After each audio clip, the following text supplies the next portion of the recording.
What's going on, everybody? Welcome back to This Week in Esports and Gaming, the show where we talk about the latest and greatest in business, esports, and creator news. I'm your host, 𝗠𝗿𝗖. We're here for the third week of August 2023, and let's dive right into it.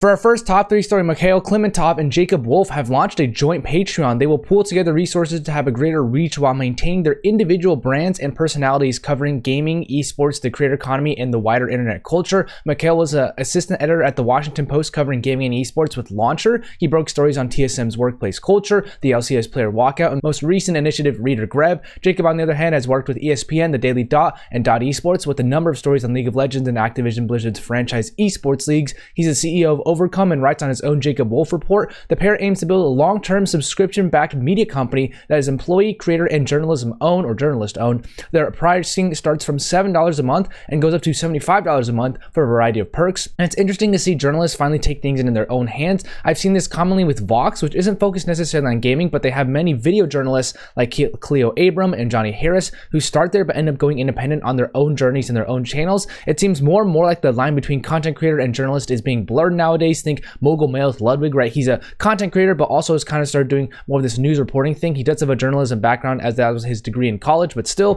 𝗖𝗶 even wrote earlier this week about an article titled, "I used to hate influencers.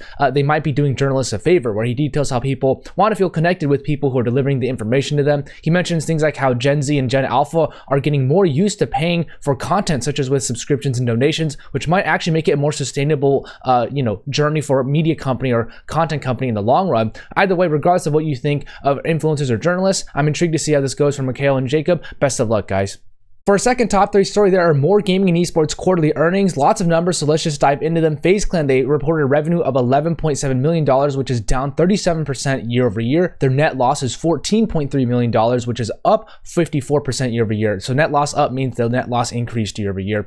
Insight, the FaZe Clan, they continue to face headwinds as their stock price has sat under $1 per share for the past 6 months now. There are controversies with their previous founders as well. Also don't help the company's overall image. Moving on to Enthusiast Gaming, the revenue is $42.6 million, down 17% year over year, and their net loss is $10.2 million, which is down 39% year over year, so good for them. Enthusiast actually mentioned the decrease in revenue was concentrated in low margin revenue streams, which reflected lower CPMs in the programmatic ad market, while they continue to work on developing more sustainable partnership revenue streams for the future. Moving on to GameSquare Esports, the revenue was 14.2 million Canadian dollars, up 112% year over year, and their net loss was 4.1 million Canadian dollars, which is also up 64% year over year. So their net revenue increased more than their net loss, which is a good sign here. Justin Kennedy, the CEO of GameSquare, highlighted that Q2 was focused on completing the integration of Engine Media, that acquisition, and that the company could reach profitability by Q4 this year, which is very exciting for them. Overactive Media, the revenue was 3.9 million Canadian dollars, which is up 64% year over year, and their net loss is 3.48 million Canadian dollars, which is also up 49% year over year. Overactive Media spent more on team operations and live events, with the CDL Major 5 taking place in Toronto, which balanced out the lower headcount, which decreased operating expenses. Embracer Group, they have a revenue of 10.45 billion Swedish krona, up 47% year over year, and their net profit was 2.59 billion Swedish krona, compared to a net loss of 182 million Swedish krona year over year. So they went from a net loss to a net profit, a huge net profit at that. The company attributed this growth to Crystal Dynamics and Eidos Montreal's turnaround, as well as Gunfire Games' Remnant 2, which sold over 1 million units in the first 4 days. They also had other successes like Tabletop Games and the entertainment and services segments of the company doing quite well. Looking at Tencent, the revenue is 149.2 billion Chinese yuan, which is up 11% year over year, and their net profit is 38.6 billion Chinese yuan, up 37% year over year. The company noted that the ongoing revenue growth for the PC games business segment came from Valorant coming to China, with PUBG Mobile and other games like Goddess of Victory Nike contributing as well. And last but not least, Netmarble, their revenue is $466 million, down 8% year over year, and their net loss was $34.1 million, down 7% year over year as well. Netmarble's top revenue generating games were evenly distributed across 10 games, which generated 62% of their total revenue. They plan on launching 7 new games in the second half of 2023 as well, with 3 of them being in China. So I hope you join a recap of all those earnings. And once again, revenue and net loss and profit are not the only things that matter in earnings reports. So if you want to go dive deeper into those yourself, please feel free to if you're interested.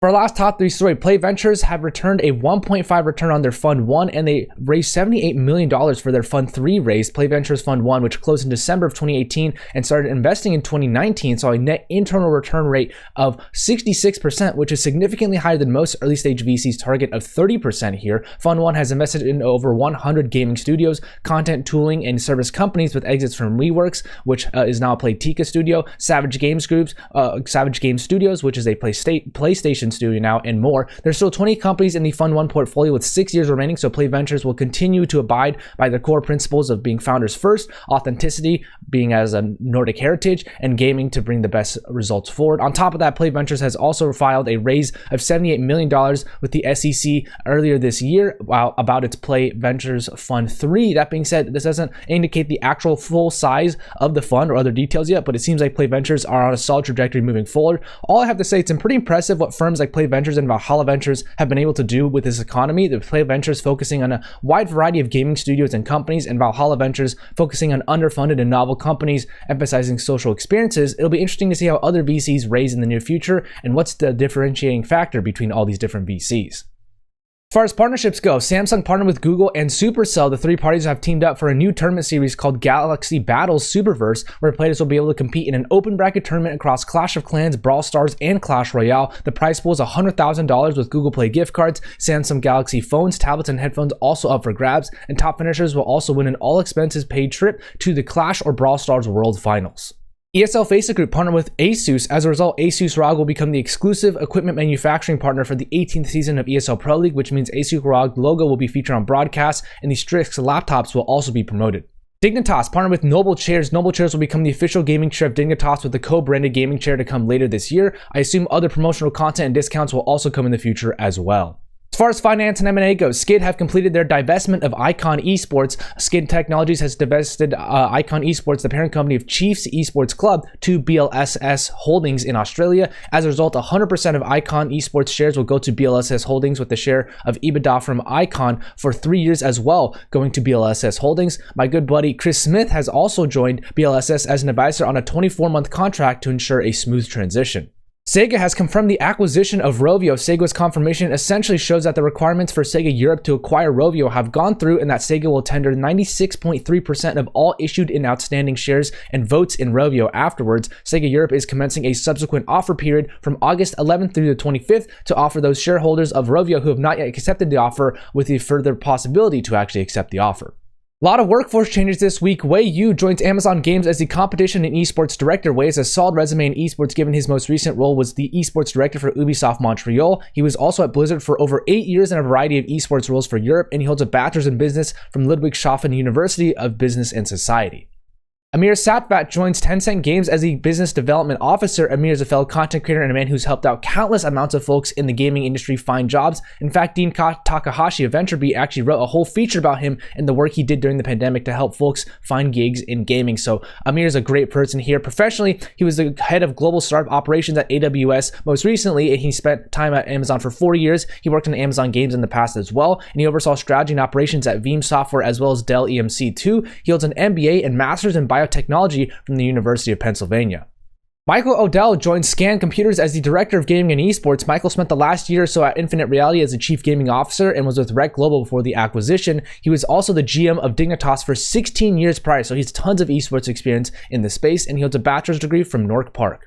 JC Gluck joins Loaded as the Senior Director for Game Development Sales. JC most recently spent the last 3 years at Wisdom Gaming as an SVP and was previously the VP of Media, and she was also esports talent for a while as a commentator and a host for Activision Blizzard games like Heroes of the Storm and more. She holds a Bachelor's of Mass Media and Communications from Washburn University. Ryan Johnson joins Making Waves Entertainment, doing brand partnerships and product integrations. Ryan has been doing consulting for the past year, and before that was the VP of Activations with Dignitas from 2021 to 2022. She was the VP at Endeavor, overseeing Visa's North American lifestyle and entertainment team for nearly 7 years as well, and holds a Bachelor's in Marketing from Tulane University.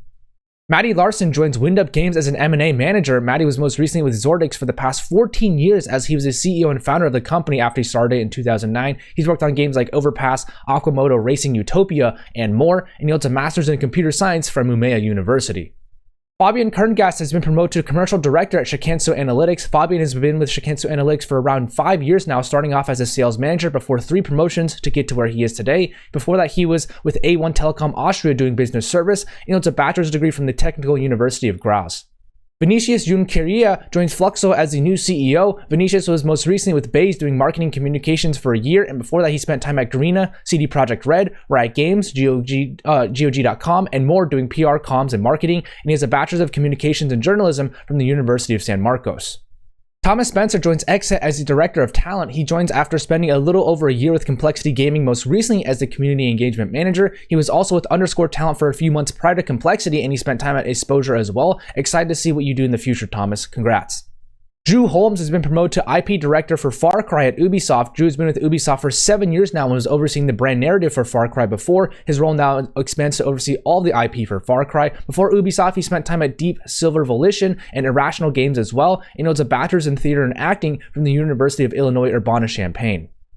Carlos Antunes has been promoted to the head of League of Legends Esports Americas at Riot Games. Carlos has been with Riot for over 7 years at this point and was supporting Brazil's League of Legends esports scene for quite a while before his promotion. He will now be overseeing all esports products related to Americas for League of Legends, and he's done a lot with other agencies before in the past like DM9DDB and Artplan. He holds a bachelor's in chemical engineering from the Federal University of Rio de Janeiro.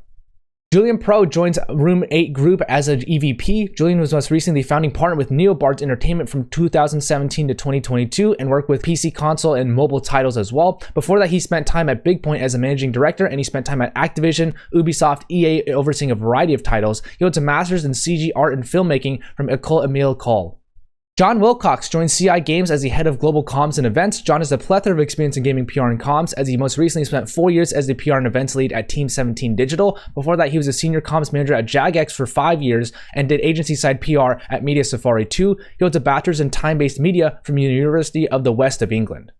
Ezgi Terhaner joins ByteBrew as the director of EMEA Biz Dev. Ezgi has done quite a bit in the business development space, as she was with AppLovin for 2.5 years before moving over to ByteBrew. She has also done business development with Tap Nation and Bundle News in the past, and currently is an ambassador for Women in Games. She holds a bachelor's in international relations and economics from Koch University.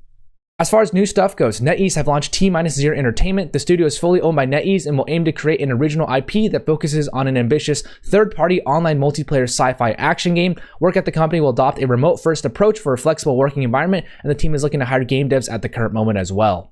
Moist Esports are going to host an ALGS watch party in Florida. The party hosted by Moist Critical's org will take place between September 8th and the 10th, with this in-person watch party being the first for the org. This will also help the org's overall revenue, perhaps, given Moist Esports players keep all of their earnings.